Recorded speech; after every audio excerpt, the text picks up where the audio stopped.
Welcome back, baseball fans, to the Winter Baseball Classic. We have our final first round matchup completing the field of 16. And we're in the Sun Belt bracket with two teams from the Southeast. St. Petersburg, the Dalis, home of the Salvador Dali Museum in St. Petersburg, Florida. They do battle with Savannah, Georgia, the Spanish Moss, and all those wonderful fountains and Forsyth Park and so forth. St. Pete and Savannah has proven to be the better team through 4 games. They're up 3 games to 1. Today's starting pitchers: Bill Stoneman, not a particularly good year for him. For St. Pete, trying to stave off elimination in the first round, versus Joel Horland, a guy who appears to be gaining some steam into getting into the carryover league in one of his years, 69, or one of his future years. Looking at the rosters for Hall of Famers or Hall of Very Gooders, and with St. Pete, they're just, there's not a lot here, is there? Savannah has been rocking with this offense. Interestingly, no Hall of Famers here, but these guys, Hovley, Buford, Foy, Fuentes, Heisel, they all have nice on-base percentage and a little bit of the wheels. So they've been scoring a lot of runs in this series. This Bob Moose card is a really good Bob Moose card, though he lost the only game, strangely. Back end's okay. So let's get started from Savannah, Georgia, up 3-1. Ty Klein leads off for St. Pete, and he walks. Sizemore's going to hit and run. Let's try and do something different for this team who struggled, and it's a fielder's choice. Gabrielson, 4-6-3 double play. Steve Hovley, 49, base hit. He's a B stealer, solid little hit and run, and he fouls out. Buford, 67, is a K, and Joe Foy rounds a short. Jim Hickman, 55, rolls a second. Easy Ed Herman walks. Leo Chardonnay, Ks. And Tommy McGraw, center X. Heisel in center field is okay. He is a 3E11. Well, and he makes the grab. Bottom of 2. Tito Fuentes, 69, short. Cardenas, 2E23, short. One out. Larry Heisel, 2-5, base hit. Let's take a look at Larry Heisel. Early in his career with the Phillies, this is the 4th and final crack with this particular card for the Carryover League. And, you see the typical things that a guy who just misses out. I mean, his defense is okay. He's a B stealer, which is nice. He hit 20 home runs, but he also hit 266. I don't know. You would think in the 4th and final year of this card, he'll get into the Carryover League somewhere. So there's that. Mike Ryan, 67 Ks. Jim Spencer, 67 Ks. We go to the 3rd. Dave Watkins, 48, base hit. Ike Brown, 5'11's a K. Ty Klein, 57's a K. And Sizemore, 310, rolls the 3rd. Bottom of the 3rd inning. John Ellis, 45, center. Steve Hovley, 5'11, second X. This is Sizemore, 319. Gary Sutherland, 42, pitcher. We go to 4th. Gabrielson, 64, catcher's card. Mike Ryan's a 2, makes the play. Jim Hickman, 3-6, homer 1-2, fly ball arrest, and that's a fly ball arrest. Ed Herman, 63, pitcher E18, and he's out. Bottom of the 4th, Buford, 37, is a walk. He's already in the Summer League with a 71 card, so we don't need to show this guy. Joe Foy, 311, short B, A stealer. Herman +1 arm. We're going to try a stolen base here, and he's out stealing. Nothing going on in this game. Fuentes, 3-6. Let's take a look at Tito Fuentes' card. Triple 1-7 single and 3-6. He gets the triple. Interestingly enough, Fuentes is not in the Summer League yet. And here, he's third and short. But we all know he'll move to second base for the Giants in one of these upcoming years. The Giants currently have Ron Hunt at short. Excuse me, at second. So you'd think they would move Hunt out of there, send him to the Expos, where he'll get hit by a pitch a bazillion times. So Fuentes has some options. He'll probably be in the Summer League, maybe with this card. 2 outs, runner at third for Heisel. A walk, has to be held on base. For Mike Ryan, bouncer to third. This is like Brown, who's not very good. He's a 4.35 at third base. And that's going to be an error. That'll score a run. First and second with 2 outs for Jim Spencer, center X. This is Ty Klein. He's a 2-5 in center field, and he makes the catch. So that inning could have been more. If we didn't get thrown out stealing, we would have had a bigger inning. So it's 1-zip. Leo Cardenet, 69 center. Tom McGraw, 35 right. Dave Watkins, 48's another single off the pitcher's card for him. And Ike Brown, center. Nice pitching for Horland thus far in a 1-0 game. And Stoneman has put 1, 2, 3, 4, 6 guys on base through 4 innings. It's 1-0. John Ellis, K's. Hovley, 46 is a walk. Gary Sutherland, 64, another walk off the pitcher's card, which seems to be the best course of action for these teams, getting their stuff off the pitcher. You got 2 men on with 1 out, and it's Buford. 38, we'll take a look at it. This is Don Buford's 69 card, but he's already in the Summer League with his 71 card. Again, he always offered on-base ability and flexibility. Here, he infield and outfield. He stopped playing in the infield by 71. But this is a base hit in the center field.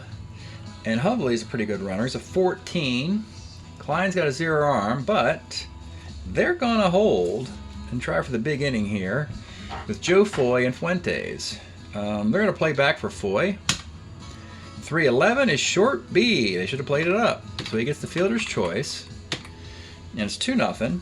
Runners in the corners, 2 outs for Tito Fuentes again. And this time he grounds a third. Well, we have a 2-0 game in the 6th inning. Joel Horland's a starter 7, and here's Ty Klein. 1/8's a walk. C-stealer. Sizemore, 38, is a 5-4-3 double play. Gabrielson, 57 case. Yeah, this St. Petersburg team just is not clicking at all with the lineup and runs in this series. So 2 runs may be enough. Stoneman is really kind of fighting through the first 5 to keep it at just 2 runs. We'll let him go out there for the 6th because he's still trying to compete for a win. Heisel, catcher's card. Easy Ed Herman is a 49. And he's out. Mike Ryan, 58. Another hit off the pitcher's card. That's a double. Jim Spencer, 37. Base hit in right field. Ryan holds. Runners in the corners are going to bring it up for John Ellis because we're getting to that precarious part of the game where St. Pete just doesn't have enough offense to come back. Runners in the corners, 2 outs, Steve Hovley. Hovley, let's take a look at him, this guy. So Hovley's trying to get into the carryover league, and you'd think he would get in. I wish he had power. He doesn't. I wish he was a 3 in center field instead of a 4. He's not. But he is a beast stealer, 1-14 runner. Hits about 300 against righties. 277 for the Seattle Pilots in 329 at-bats. Here he gets the clean single to left field. That'll score a run. Spencer holds the second base. Stoneman just broke. So let's not turn this into something worse. He leaves after 5 2/3. And we're gonna, since they're close to being eliminated here, we're gonna get to the back end of their bullpen with Fred Lasher. Let's take a look at him in the 6th inning against Gary Sutherland. Lasher's good against righties. Too many walks against lefties. Too many walks and homers combined. That's always a bad formula. We got runners at first and second with 2 outs. Gary Sutherland pops to short. We got a 3-0 game. Joel Horland throwing a shutout. Jim Hickman, 48, single. Ed Herman, 54, left. Leo Cardenet, 1-7, single 1-14, single. And now the tie run is Tom McGraw, who doesn't have power. 69, right C, and with 2 outs, it's Dave Watkins, who he's 2 for 2 with hits off the pitcher's card, and 3-6 is a strikeout. 7th inning stretch from Savannah. We're listening to the Go-Betweens, 16 Lovers Lane, great LP from the late 80s. Didn't sell well, but fantastic LP. You can find that one. Bottom of 7, 3-0. Last year will continue. Don Buford is the batter. 1-8, homer 1-8, double, and that's gone. We saw the card just a moment ago. This time he hits the 1-8 and hits it. Buford had 11 home runs and 650 plate appearances for the 69 Orioles. 4-0 game. Joe Foy, 63, pitcher. Lasher is a 2E0 pitcher, but he gets a cheap single. Fuentes, 69, is a walk. 2 on for Heisel. 54, pops to third. Mike Ryan, 46, center. And with 2 outs, Spencer. Well, they didn't put it out of reach, but it's now 4-0, and they're going to start putting some defense in there. They got some defense at third and short to bring in. Okay. Horland. 4-0 game in the 8th inning. Ike Brown. 58. Double 1 at 10's a double. Ty Klein. 2-4. Rolls to first. Runner goes to third. He'll play back. He'll give up the run with a big lead. 3-11's hit by pitch. Now you got runners in the corners for Len Gabrielson. 64 is a catcher's card. And Mike Ryan's pretty good. He's a 2E6. And we get the foul out. So with 2 outs, it's Jim Hickman. And I think they're going to hook Horland as he's actually broken in the 8th inning as he put 2 men on in the 7th and 8th innings.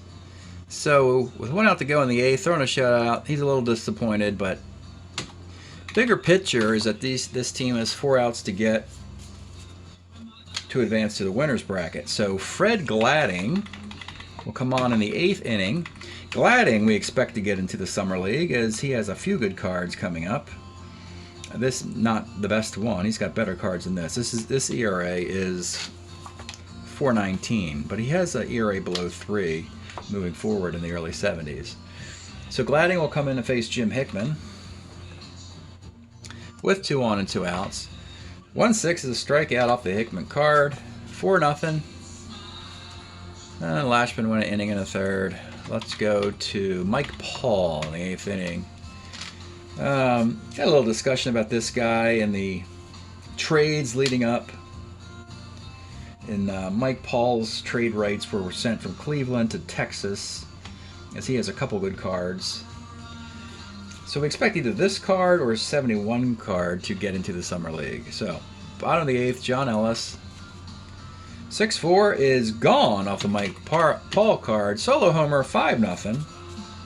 Wow, lovely. Rolls to first. Savannah has himself a powerhouse here. Gary Sutherland, 56 is the K. And Buford rolls to third. All right, 9th inning. We need 3 outs out of Fred Gladding to win the series 4-1. Ed Herman lines out. Leo Chardonnay, triple single. Tommy McGraw, 53, right X. Our right fielder is Hudley, who's a 3. And he makes the catch. We're up to Dave Watkins, 5'10", center X. And this is up to Heisel, who's a 3, 11 in center. And he makes the grab. Ends the game. Completes the shutout. Gladding and Horland combine for the shutout. Savannah wins this series 4-1. And let's look at the composite box here.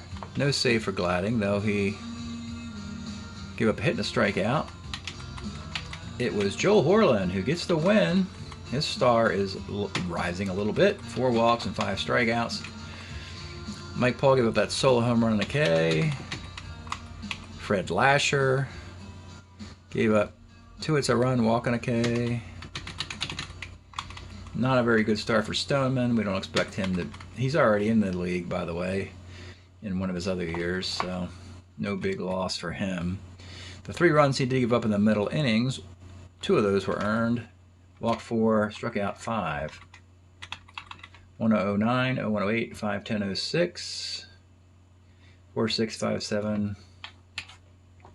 There it is. Game 5 is in the books.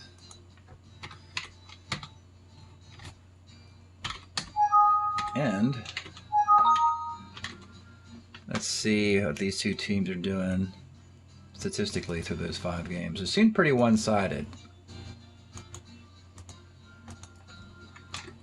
And when we look at the statistics for 5 games, the hitting's starting to come around in the league, by the way. We started with all pitching, and now the bats are starting to get hot.